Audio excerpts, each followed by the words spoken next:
dear beloved, Boss Mike Cervera. Sabi rito mga kababayan, nanginig na ang mga DDS kay Attorney Claire. Ayan na. Punta na natin mga kababayan. Ito na naman si Alex Distor mga kababayan. Aba, talagang makikita nyo yung kaba nila, yung takot, yung nginig. Malamang mga kababayan, kung kasama't katabi natin sila, yung nginig nila, ramdam na ramdam natin eh. Bakit kanyo mga kababayan? Eh grabe! Kung ano-ano na sinasabi nila, wag na raw, habang maaga pa, nagpapayo na sila. Nagpapayo na yung mga DDS. Alam nyo, payo nila mga kababayan? Tanggalin daw si Attorney Claire kasi nakakasira daw yan. Hindi daw nakakaganda ng imahe. Putik! Kailan ba naging magandang imahe sa inyo? Ang gobyerno. Kailan naging maganda ang imahe ng gobyerno sa inyo? Sige nga, etong mga DDS na to eh. Tingnan nyo mga kababayan, etong si Tio Moreno. Anong sabi na itong isa tong gunggong din eh? Ano sabi? Post niya. Remove her now or face irreparable damage. Bongbong Marcos should remove Attorney Claire Castro as soon as possible. She is only adding to the already damaged reputation of his administration. Putik na yan, di ba tingin nyo nga kay Pangulong Bongbong Marcos? Di ba? Tawag ninyo bangag, adik. Kayo yung naninira ngayon, pinatatanggal nyo si Attorney Claire? Yan po, mga kababayan, ha? Addictus Rex. Alam mo yan, ha? Di ba? Okay ba? Okay ba tayo, Addictus Rex? Tama ba ako? Magaling ba ako mag-isip? Si Addictus Rex nandito eh. May asap, syempre. Tama ba, Addictus? Sumagot ka nga. Tama ba ako nang naisip? Kita mo, ano nangyari sa kanila? Grabe. Ito na, balikan na natin dito. Yan. Sabi rito, asap daw mga kababayan. Dahil daw mga kababayan, lalong makakadamage, makakasira sa reputasyon ng administrasyon. Mga kababayan, di po ba? Sila lang naman ang sumisira at nagsasabing walang reputasyon. Di ba? Di ba? Ayos na. Very good, Ayos. Ito ho yung bata tuloy. Ito ho yung matalik na kaibigan ni Attorney Claire. Si Addictus Rex. Di ba? Anong dapat? Mga kababayan, dapat nag-iisip tayo. Ang paglaban, Addictus Rex, ayan, subok mo na ako. Iba ko, kumamada. Malupit to, kung labanan lang. Nako, social media, nako, industriya natin to. Sila, puro dakdak lang pero walang laman ng ulo. Ganun yun. Tandaan nyo yan.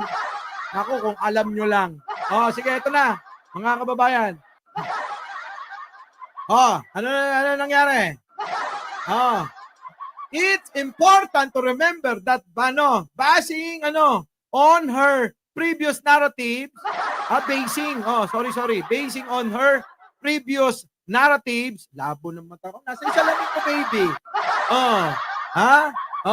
She can be considered as a kakamping. And she is also a former ABS-CBN employee. Ano naman? Mga kababayan, tanong ko lang sa inyo, ano naman? Di ba? Ano naman? Grace Lynn, 3130 TV, thank you naman, kay Bungo, regards kay Bungo, dati kong kasamahan. Ano naman? Ano naman kung dating kakamping, dating dilawan, at dating taga-ABS-CBN? Bakit? Baka nakalimutan nyo na si Pangulong Bongbong Marcos, ang panawagan ay unity. Tapos pipigilan nyo siya, nakunin o dahil si dating kaaway, ganun ba? Yan ang problema sa inyo mga DDS, hindi nyo ginagamit ang mga ulo nyo. Biruin ninyo yung naratibo ninyo, basta kaaway, dapat kaaway na. Pag kaaway na, wala nang bati-bati, ganon, wala na. Anak ng pating kayo, oh. Pagkatapos ng labanan to, bati-bati tayo. Pero titiyakin ko, hindi kayo mananalo.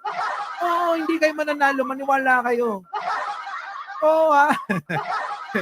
Di ba? Ano, nag-iiyakan na. Oo. Oo. Ano pa dito? Oh, she could be playing a key role in further tarnishing the Marcoses image, even though it's outside her jurisdiction. Senator Amy Marcos should advise her. Puta! Halatado na kayo, ah! Ha? Oh.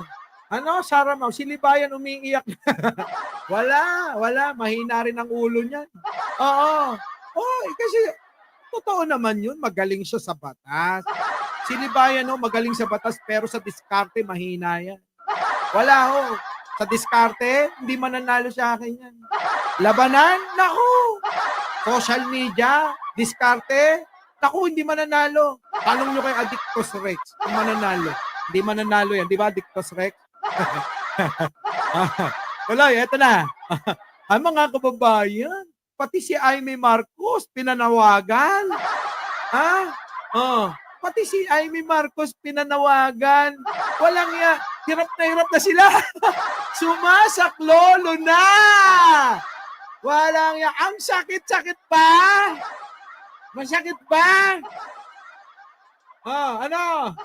Manang, dinadamay ka ni Tiyo. Pakiusapan mo raw si Pangulo. Sa tingin mo, makikinig kay Manang Amy si Pangulo? Ang tatanga talaga ng mga to, no? Hindi makikinig sa inyo si Pangulong Bongbong Marcos. Tandaan nyo yan. Hindi makikinig yan.